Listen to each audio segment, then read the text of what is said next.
programa Mães Amorosas, programa de responsabilidade do Ministério de Mulheres Evangélicas de Caetité.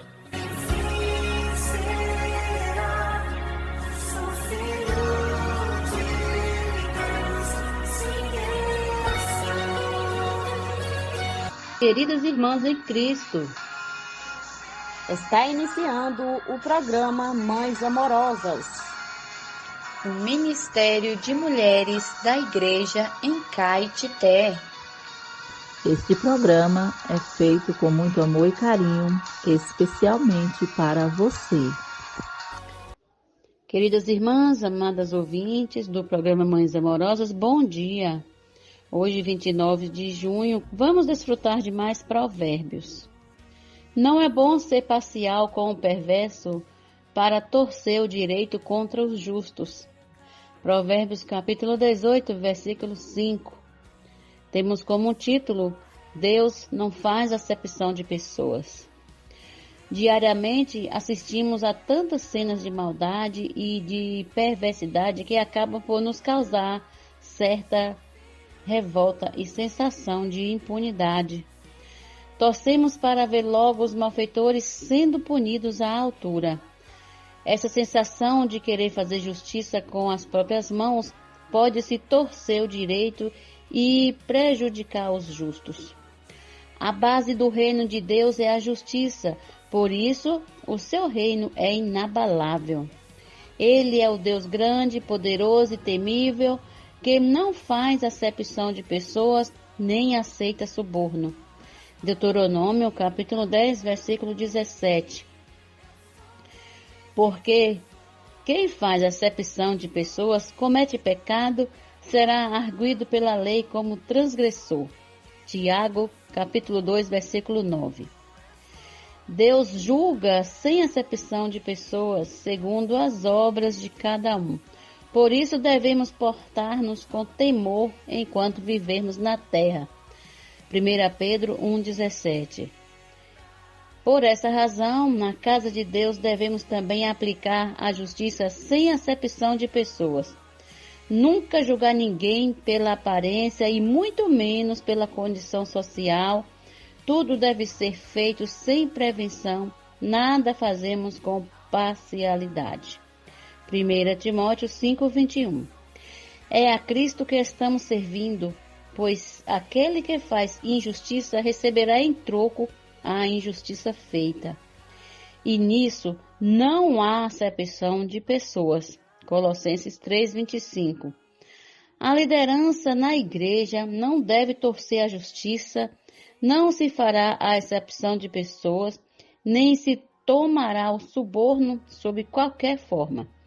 Porque o suborno cega os olhos dos sábios e subverte a causa dos justos. Se o povo de Deus seguir a justiça, viverá e possuirá a boa terra por herança.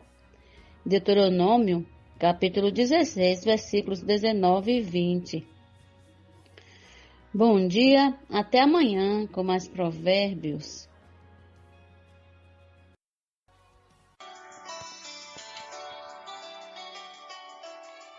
Alimento diário.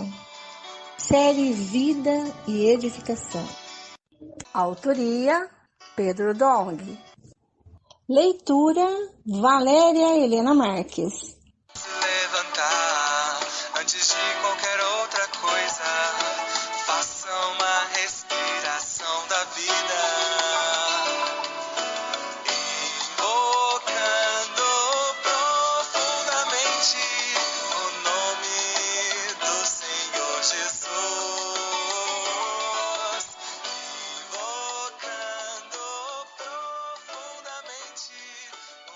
Bom dia, amadas irmãs, queridas ouvintes. Estamos na semana 2 do Alimento Diário, leitura bíblica, Jó, capítulo 10, versículos de 1 ao 6. João, capítulo 11, versículo 25, 32 ao 39. 1 Tessalonicenses, capítulo 2, versículo 13.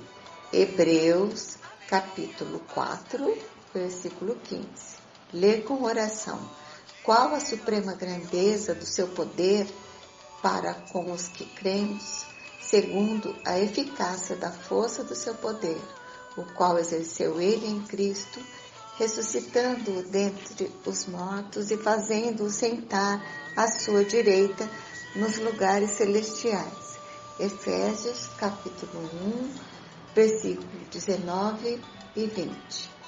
A suprema grandeza de seu poder.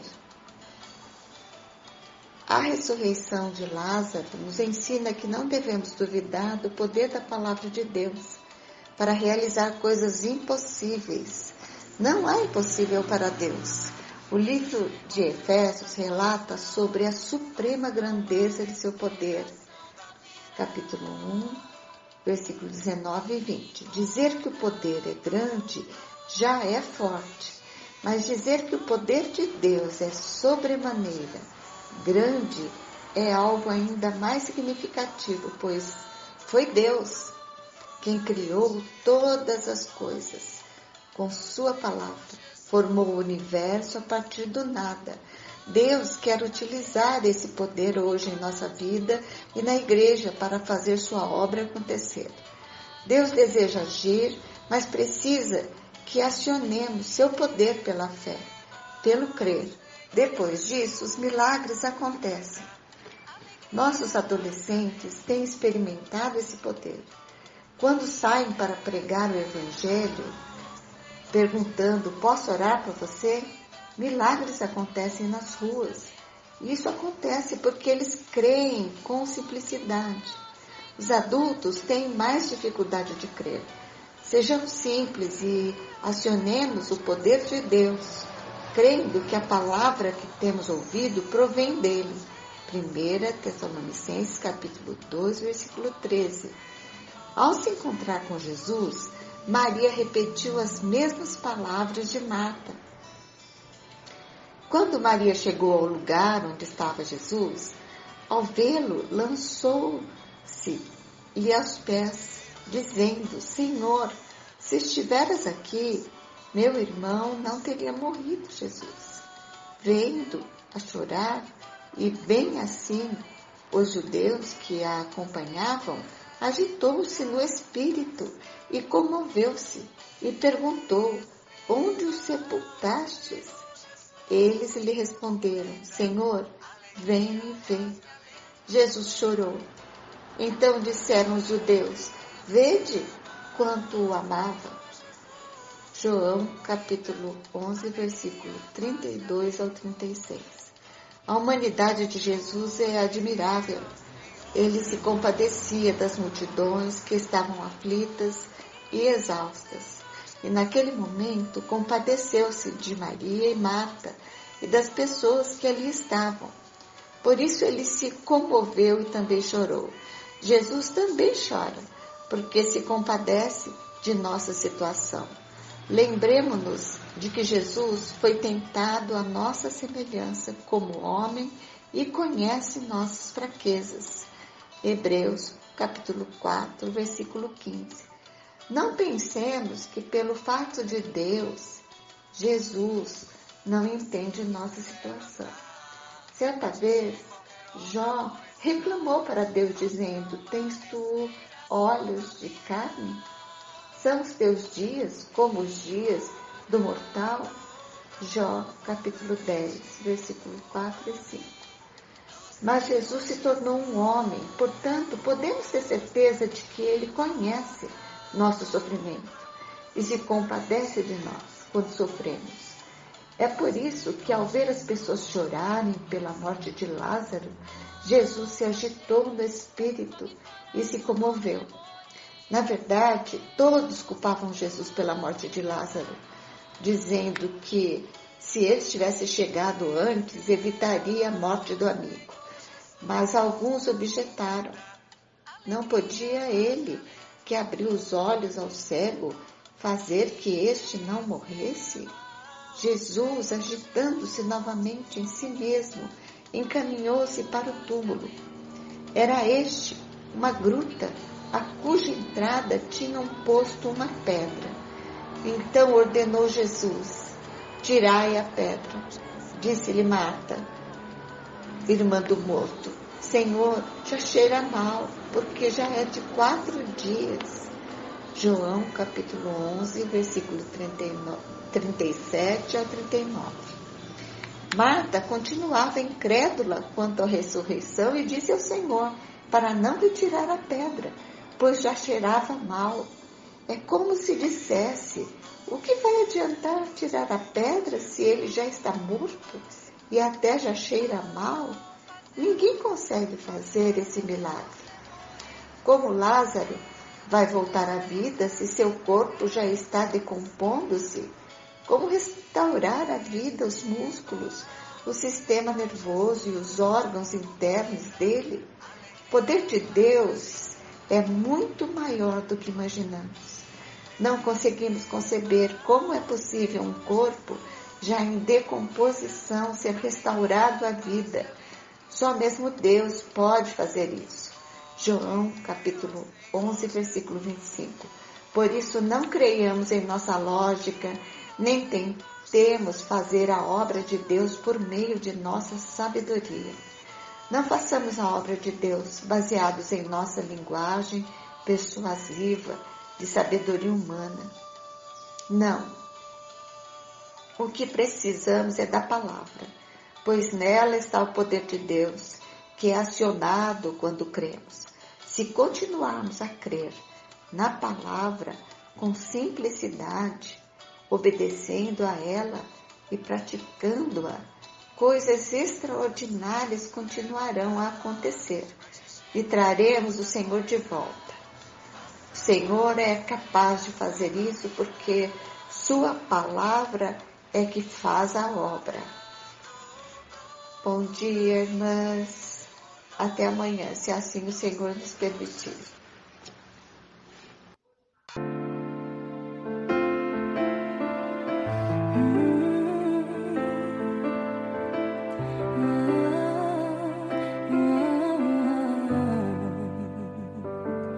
Bom dia, queridas irmãs, graças ao Senhor por mais um programa Mães Amorosas que está chegando na sua casa nesta manhã. Com muita alegria eu quero dizer para você, bom dia, querido ouvinte, que bom que você está com a gente, desfrutando todos os dias da palavra do Senhor. Isso nos motiva muito, saber que você está ouvindo. E nos motiva mais ainda saber que você está lendo junto com a gente, né? Eu quero trazer para vocês uma palavra, está em 2 Coríntios, capítulo 4, versículo 2, que diz assim: rejeitamos as coisas que por vergonhosas se ocultam, não andando com astúcia, nem adulterando a palavra de Deus, antes nos recomendamos a consciência de todo homem na presença de Deus pela manifestação da verdade. Amém. Quem está dizendo isso para nós é o apóstolo Paulo, né?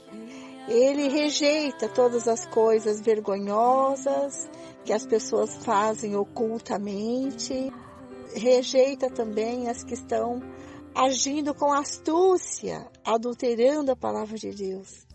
Mas ele se recomenda à consciência de todo homem, servindo ao Senhor com uma consciência pura, na presença de Deus e pela manifestação da verdade. Esse é o apóstolo Paulo.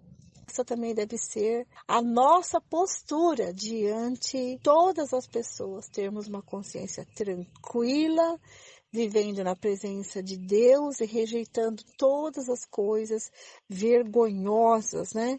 E estando diante da manifestação da verdade, possamos prosseguir servindo ao Senhor. Oh, Senhor Jesus, nós te agradecemos porque nós vimos algo, Senhor. Nós vimos o propósito que o Senhor tem para cada um de nós. Nós vimos que o Senhor tem o seu desejo de edificar a igreja e nós queremos cooperar contigo, levando a nossa cruz Ó Senhor, levando o nosso ego à morte, porque nós sabemos que sem Ti nada podemos fazer. Só o Senhor convence as pessoas. Só o Senhor pode dar crescimento. Só o Senhor pode dar vida para o seu corpo. Nós somos somente canais. Nós Te louvamos pela visão maravilhosa que o Senhor nos deu. E como canais nós podemos ser úteis a Ti. Que o Senhor possa, no meio dos nossos ouvintes, ter muitos canais. Com esse mesmo desejo de reedificar a Tua igreja. Abençoa ricamente esta palavra, que ela não volte vazia. Obrigada, porque o Senhor fala conosco todos os dias e a todo tempo. Muito obrigada, Senhor. Ilumina os olhos do nosso coração, para nós sabermos que é o Senhor quem edifica. Amém. Que delícia, irmãos. Que delícia de pão, né? Pão de cada dia o Senhor nos deu hoje. Ó Senhor, sinto-me alimentada com a palavra do Senhor nesta manhã.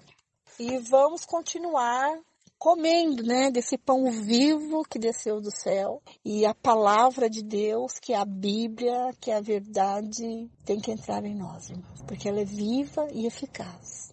E é ela que nos faz vencer todas as batalhas. Sem a palavra, sem a espada do Espírito, não tem como vencer. Por isso, nós amamos a palavra do Senhor. E todas as manhãs nós queremos inculcar na cabeça das irmãs esta palavra que é poderosa para te salvar. Hoje nós vamos ler 2 Reis, capítulos 15 e 16. E eu quero que você, amada irmã, preste muita atenção. Nós vamos falar de reis. Reis. Mas se coloque no lugar desses reis. Veja se você não pode ser comparado com um deles. Tire lições das coisas negativas. Tire proveito das coisas boas para você aprender como temer e servir o Senhor. Do contrário, essa leitura vai ser para você apenas conhecimento. Mas nós queremos que seja muito mais do que isso. Que essa comida de hoje possa ser um alerta para você, possa trazer luz para a tua vida e possa te trazer revelação. Senhor, dá-nos luz na tua palavra agora, porque nós vamos tocar em algo santo, que é a tua palavra. E o Senhor possa nos lavar. Lava-nos no teu sangue precioso, livrando-nos de toda e qualquer contaminação. Senhor Jesus, lava-nos também com a tua palavra, nos revigorando e nos trazendo força, vigor, pureza. Senhor Jesus, santidade, só encontramos aqui na tua palavra. Nós queremos, Senhor, pedimos a ti, lava-nos com a água da palavra. O reinado de Azarias de Judá, capítulo 15, versículo 1. No 27º ano do reinado de Jeroboão, rei de Israel, Azarias, filho de Amazias, rei de Judá, começou a reinar. Tinha 16 anos de idade quando começou a reinar e reinou 52 anos em Jerusalém. A mãe dele se chamava Jecolias e era de Jerusalém. Ele fez o que era reto aos olhos do Senhor, segundo tudo o que Amazias seu pai havia feito. Apenas os lugares altos não foram tirados, e o povo ainda sacrificava e queimava incenso nesses altos. Amadas, hoje eu vou querer compartilhar, assim que terminar cada rei aqui, tá certo? Então, nós vimos aqui o filho de Amazias reinando ainda jovem. Ele tinha 16 anos de idade. E ele reinou 52 anos em Jerusalém. Ele reinou muitos anos. E ele fez o que era reto diante do Senhor. Ele seguiu exemplos do pai, né? E ele também andou nos caminhos do Senhor. Mas o Senhor registra aqui no versículo 4 que ele não tirou os lugares altos, onde o povo ainda sacrificava e queimava incenso. Eu já falei isso aqui no programa de rádio e quero falar novamente, porque algumas irmãs podem não ter ouvido, Na Bíblia, lugares altos, em hebraico é Bamot, referem-se a locais de adoração pagã, geralmente em terrenos elevados ou em altares construídos em locais mais baixos. Eles eram usados para rituais e sacrifícios aos deuses pagãos, e a prática era condenada por Deus, que ordenou a sua destruição. E o que eram os lugares altos? Eram locais de adoração, eram espaços físicos, frequentemente em colinas ou montanhas, onde se realizavam cultos e sacrifícios à divindade.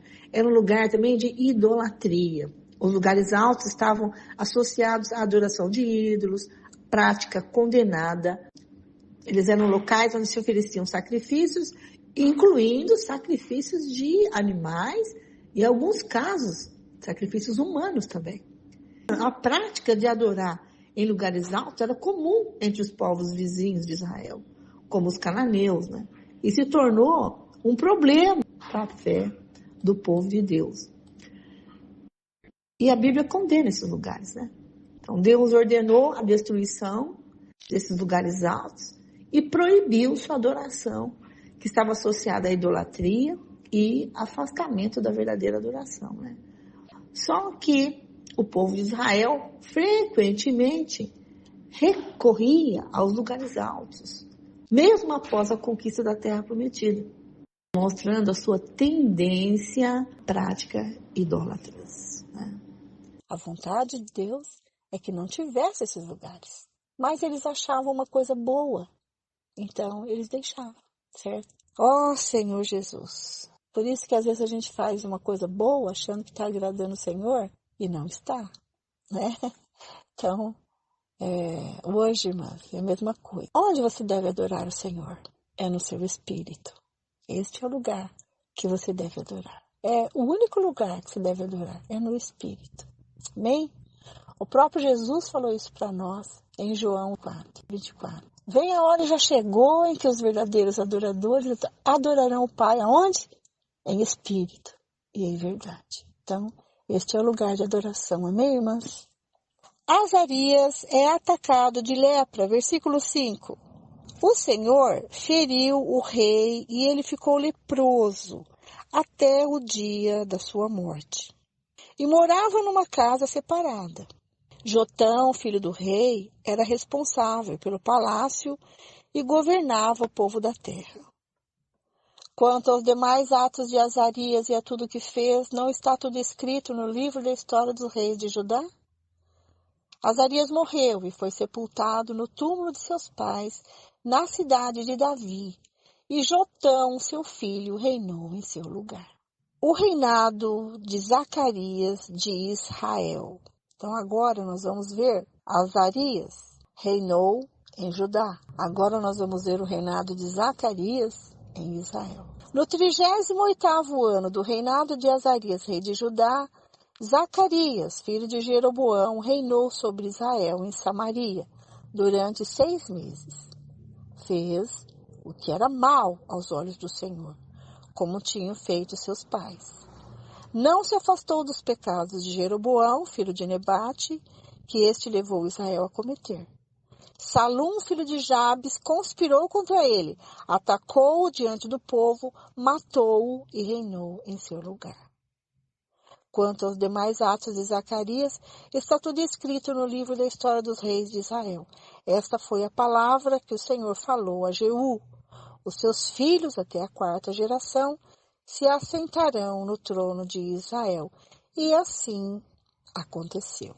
Então, nós estamos vendo aqui, Zacarias não andou nos caminhos do Senhor, Foi morto. Ele não se afastou dos pecados de Jeroboão, Esse sim adorava ídolos, certo? Então, você vê a diferença aqui entre o reinado de Zacarias, rei de Israel, e o reinado de Azarias, rei de Judá, certo? O reinado de Salum de Israel, esse que foi quem usurpou o trono, e reinou no lugar de Zacarias. Salum, filho de Jabes, começou a reinar no 39º ano do reinado de Uzias, rei de Judá, e reinou durante 1 mês em Samaria. Menahem, filho de Jade, foi de Tirza a Samaria, atacou Salum, filho de Jabes, matou-o e reinou em seu lugar. Quanto aos demais atos de Salum e a conspiração que fez, está tudo escrito no livro da história dos reis de Israel. Saindo de Tirza, Menahem destruiu a cidade de Tífisa e todos os seus moradores, bem como toda aquela região. Porém, não abriram o portão da cidade e ele a devastou. Até rasgou o ventre de todas as mulheres grávidas. O reinado de Menahem de Israel, versículo 17. Desde o 39º ano do reinado de Azarias, rei de Judá, Menahem, filho de Gade, começou a reinar sobre Israel e reinou 10 anos em Samaria. Fez o que era mal aos olhos do Senhor. Durante todos os seus dias, não se afastou dos pecados de Jeroboão, filho de Nebate, que este levou Israel a cometer. Então Pul, rei da Assíria, veio contra a terra e Menahem lhe entregou 34 toneladas de prata para que este o ajudasse a consolidar o seu reino. Para pagar ao rei da Síria, Menahem exigiu dinheiro de todos os poderosos e ricos em Israel, 600 gramas de prata por cabeça. E assim o rei da Síria deu a volta e não se demorou ali na terra. Quanto aos demais atos de Menahem e a tudo que fez, não está tudo escrito no livro da história dos reis de Israel? Menahem morreu e Pecaía, seu filho, reinou em seu lugar. Então, nós vimos aqui uma disputa, né, de reis lutando pelo poder, né? Então, isso tudo está na natureza humana, viu, irmãs? Essa questão de querer poder, né? Querer dominar, né? Isso está dentro da nossa natureza e nós devemos lutar contra isso, né? O reinado de Peca de Israel, versículo 27.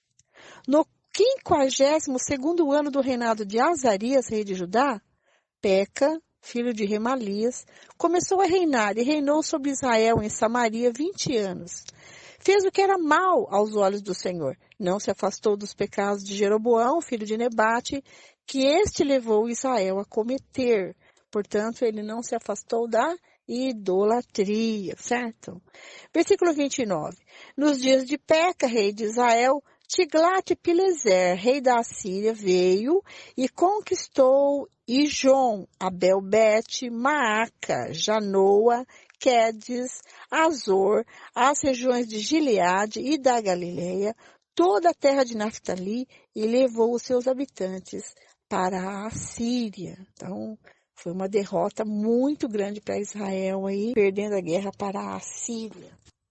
Oséias, filho de Elá, conspirou contra Peca, filho de Remalias, atacou-o e o matou e reinou em seu lugar no 20º ano do reinado de Jotão, filho de Uzias. Quanto aos demais atos de Peca e a tudo o que fez, está tudo escrito no livro da história dos reis de Israel. Então me perguntaram que livro é esse. Então, era um livro que na época era registrado todos os feitos dos reis, né? Então, eu quero dar uma referência para você. Esther, capítulo 2, versículo 21, quando Mordecai descobre uma conspiração contra Assuero. E isto ficou registrado no livro do rei. E no capítulo 6, versículo 1, o rei perde o sono e começa a ler o livro, né? Então, eu vou ler só o versículo 1 do capítulo 6, que diz assim: naquela noite, o rei não pôde dormir. Então mandou buscar o livro dos feitos memoráveis que foi lido diante do rei. Achou-se escrito que Mordecai é quem havia denunciado Bigtã e Teres, e os 2 eunucos do rei, guardas da porta, que tinham planejado matar o rei Assuero. Então o rei perguntou que honras e distinções foram conferidas a Mordecai por ter feito isso. Então, ali tudo que acontecia com o rei era registrado em livro, tá? Os livros dos reis de Israel era para isso, para registrar todos os feitos relacionados ao rei. Eu estou respondendo essa pergunta baseado neste versículo. Então, existia esse livro aí, tá? Então, só para responder no ar aí a pergunta que me fizeram. O reinado de Jotão de Judá, versículo 32. No segundo ano do reinado de Peca, filho de Remalias, rei de Israel, Jotão, filho de Uzias, rei de Judá, começou a reinar. Ele tinha 25 anos de idade quando começou a reinar e reinou 16 anos em Jerusalém. A mãe dele se chamava Jerusa e era filha de Zadok. Fez o que era reto aos olhos do Senhor, segundo tudo que Uzias, seu pai, havia feito. Apenas os lugares altos não foram tirados, tá vendo? O lado bom da alma aqui do rei, né? Fez com que permanecesse ali os lugares altos, né? E o povo ainda sacrificava e queimava incenso nesses altos. Jotão construiu o portão de cima da casa do Senhor. Olha, coisa boa que ele fez. Quanto aos demais atos de Jotão e a tudo que fez, não está tudo escrito no livro da história dos reis de Judá? Naqueles dias, o Senhor começou a enviar Rezim, rei da Síria, e Peca, filho de Remalias, contra Judá. Jotão morreu e foi sepultado no túmulo de seus pais, na cidade de Davi, seu pai, e Acás, seu filho, reinou em seu lugar. Então, nós vimos aqui ele sendo sepultado, como eu já fiz esse comentário antes, né? Os filhos de Davi, todos eles, foram sepultados com honra na cidade de Davi. Isso porque Deus amou Davi, né? Fez uma aliança com ele e o honrou, e honrou toda a sua descendência, né? Ó Senhor Jesus! O reinado de Acás de Judá, capítulo 16, versículo 1. No 17º ano do reinado de Peca, filho de Remalias, Acás, filho de Jotão, rei de Judá, começou a reinar. Acás tinha 20 anos de idade quando começou a reinar e reinou 16 anos em Jerusalém. Não fez o que era reto aos olhos do Senhor, seu Deus. Ao contrário de Davi, seu pai, andou no caminho dos reis de Israel e até queimou seu filho como sacrifício, segundo as abominações dos gentios, que o Senhor havia expulsado de diante dos filhos de Israel. Também sacrificou e queimou incenso nos lugares altos, nas colinas e debaixo de toda árvore frondosa. Nós vemos aqui um jovem também, né? Começando a reinar com 20 anos de idade, mas não fez o que era reto aos olhos do Senhor. E algo bárbaro, né? Sacrificou até o seu filho. Ó Senhor Jesus! Ó Senhor Jesus! E até sacrificou o seu filho, queimando como sacrifício, né, para deuses pagãos, tá? Porque aqui é registrado que ele fez isso segundo a abominação dos gentios. Então, ele andou nos caminhos dos idólatras, né? Acás pede socorro aos assírios. Então, Rezim, rei da Síria, e Peca, filho de Remalias, rei de Israel, subiram a Jerusalém para lutar contra ela. Cercaram Acás, mas não conseguiram derrotá-lo. Naquele tempo, Rezim, rei da Síria, restituiu Elate à Síria e expulsou dela os homens de Judá. Os sírios foram para Elate e ficaram morando ali até o dia de hoje. Acás enviou mensageiros a Tiglat-Pileser, rei da Síria, dizendo: Eu sou seu servo e seu filho. Venha me livrar do poder do rei da Síria e do poder do rei de Israel, que se levantam contra mim. Acás pegou a prata e o ouro que havia na casa do Senhor e nos tesouros do palácio real e mandou de presente ao rei da Síria. O rei da Síria lhe deu ouvidos, subiu contra Damasco, tomou-a, levou o povo para Quir e matou Rezim. Então nós vemos um rei aqui que não pediu ajuda para Deus, mas pediu para os assírios, né? Ó Senhor Jesus, não dependeu do Senhor durante o seu reinado, né? A idolatria de Acás, versículo 10. Então, o rei Acás foi a Damasco para se encontrar com Tiglat-Pileser, rei da Síria. Ao ver ali um altar, enviou ao sacerdote Urias o modelo do altar e a planta segundo a qual tinha sido feita. Urias, o sacerdote, edificou um altar segundo tudo que o rei Acás havia ordenado de Damasco. O sacerdote Urias fez isso antes que o rei Acás viesse de Damasco. Quando o rei voltou de Damasco, viu o altar, aproximou-se dele e nele sacrificou. queimou o seu holocausto e a sua oferta de cereais, derramou a sua libação e aspergiu o sangue das suas ofertas pacíficas naquele altar. O altar de bronze que estava diante do Senhor, ele o tirou da frente do templo, do lugar entre o altar dele e a casa do Senhor, e o pôs ao lado do seu altar, do lado norte.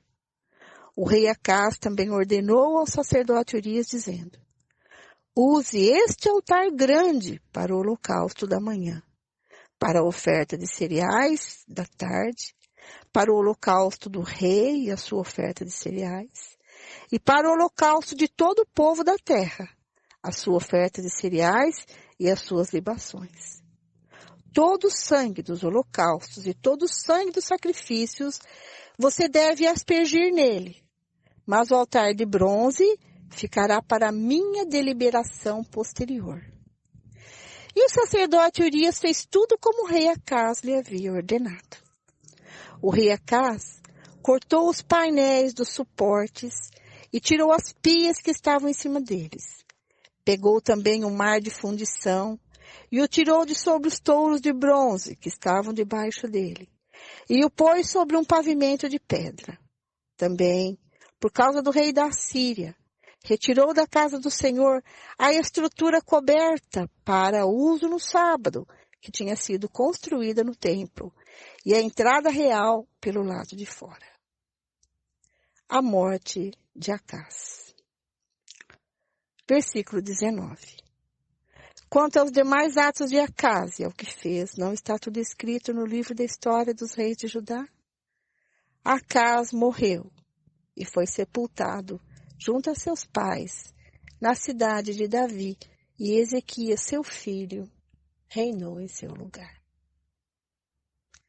Depois de ter feito tudo isso, ainda por causa da aliança que Deus fez com Davi, ele foi sepultado junto de seus pais, na cidade de Davi. Ó Senhor Jesus!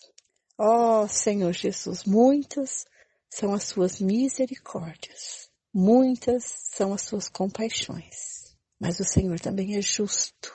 Por isso nós devemos servi-lo com temor e tremor e não cair nas tentações do inimigo. Sirvamos ao nosso Deus de todo o nosso coração, com toda a nossa energia, com toda a nossa força. Ó Senhor Jesus, tenha misericórdia de todos nós. Amém. Ficamos por aqui.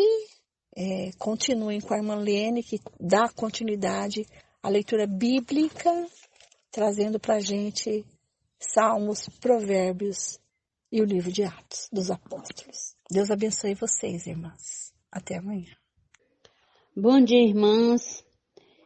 Continuando com a leitura bíblica, hoje vamos ler Salmos, capítulo 147, Provérbios, capítulo 18, versículos 4 e 5, Atos dos Apóstolos, capítulos 21 até 41, começando com os Salmos. Louvor ao Deus poderoso. Aleluia! Bom e amável é cantar louvores ao nosso Deus. Fica-lhe bem o cântico de louvor. O Senhor edifica Jerusalém e congrega os dispersos de Israel. Ele sara os que têm o coração quebrantado e trata das feridas deles. Conta o número das estrelas, chamando-as todas pelo seu nome. Grande é o Senhor nosso e muito poderoso. O seu entendimento não se pode medir. O Senhor ampara os humildes, mas faz com que os ímpios caiam por terra.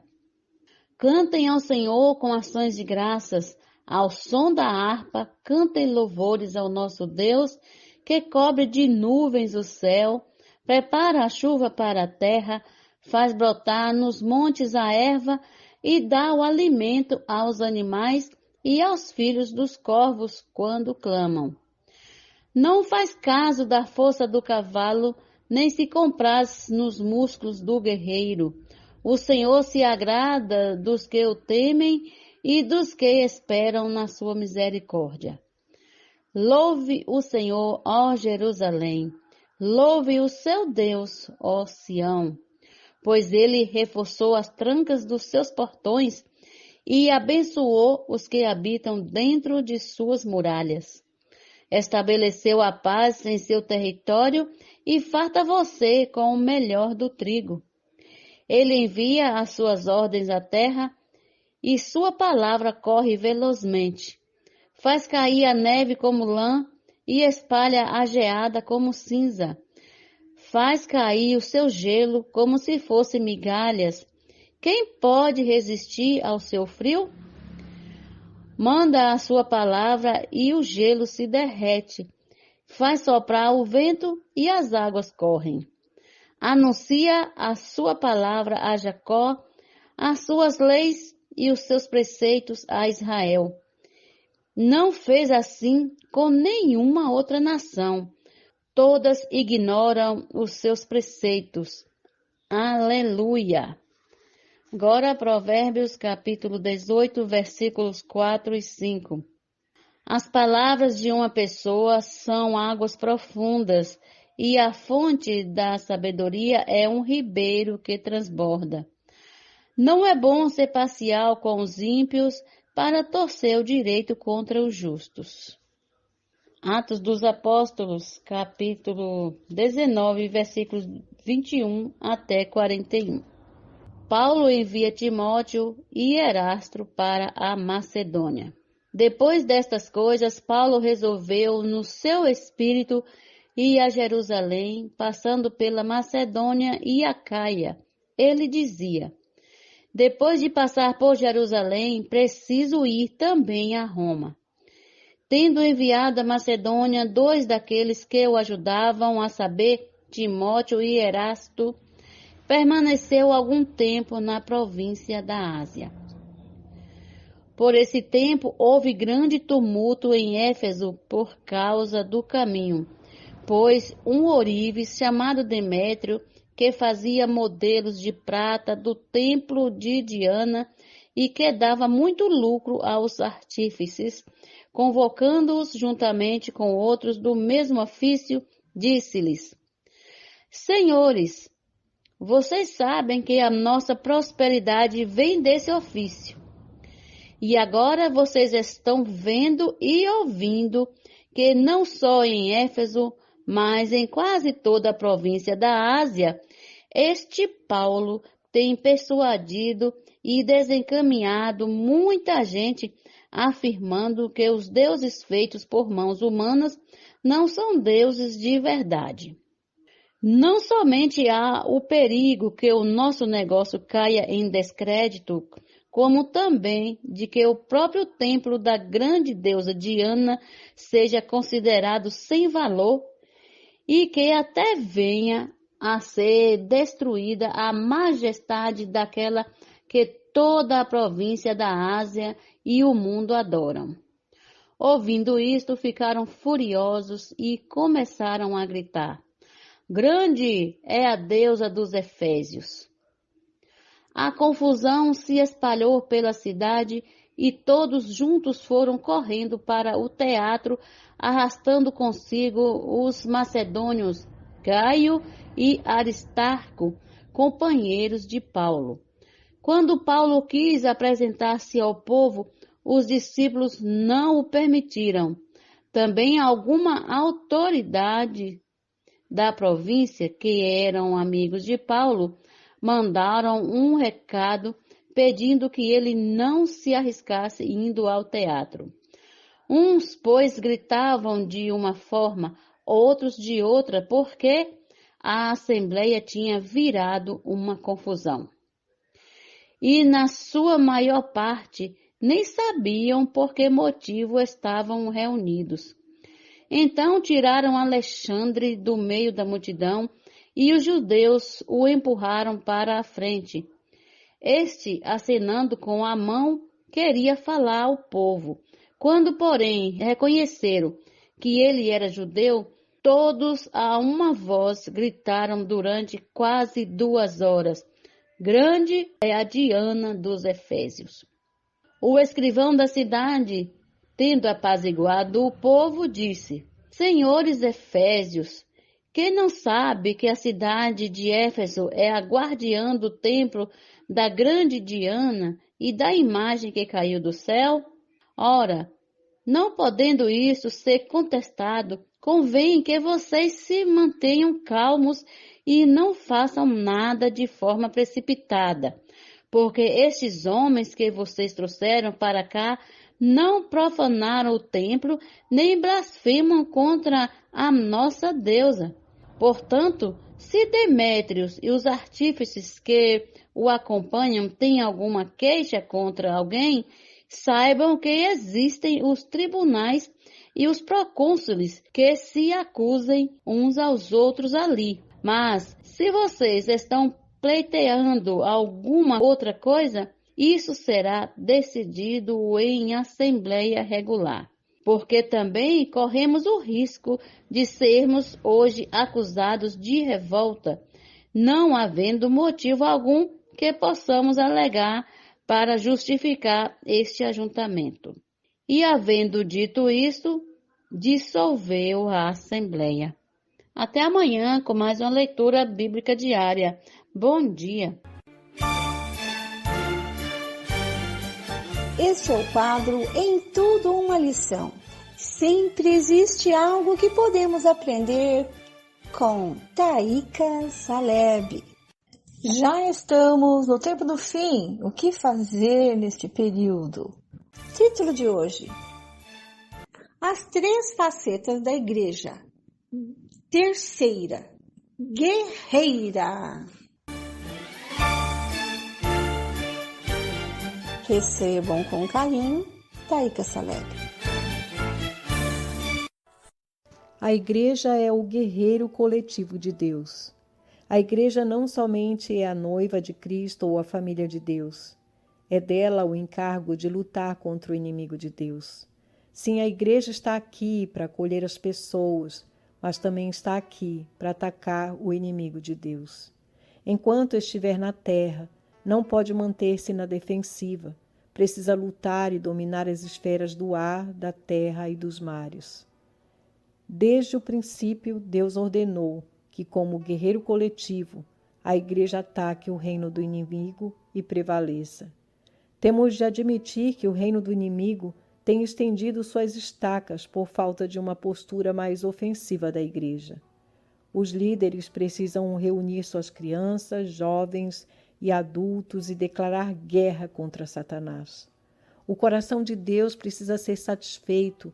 Os crentes que enfraqueceram precisam ser alcançados. Os incrédulos precisam ouvir as boas novas. E não podemos esquecer que o reino de Deus precisa ser estabelecido na terra. Jesus ajudou os discípulos a fazerem a oração de guerra. O apóstolo Paulo indicou que a armadura a igreja precisa vestir para a luta. E João abre a janela do futuro, através da qual vislumbramos Cristo e seu exército exterminando o reino do inimigo. Considere esses 3 versículos. Vem e eu te mostrarei a noiva, a esposa do Cordeiro. Façamos o bem a todos, principalmente aos da família da fé. Abandonemos as obras das trevas e revistamo-nos da armadura da luz. Seja a satisfação de Deus e desfrute dos membros da família da fé, mas não se esqueça de entrar na casa do valente para tirar de lá os bens preciosos que o inimigo roubou de Deus, isto é, as pessoas. Essas são as 3 principais facetas da igreja que precisam ser resgatadas neste final da era. Ame o Senhor, acolha as pessoas, ataque o inimigo. Oh, Senhor Jesus, como igreja, nós somos a tua noiva. Oh, nós amamos o Senhor, mas como família, nós também acolhemos as pessoas.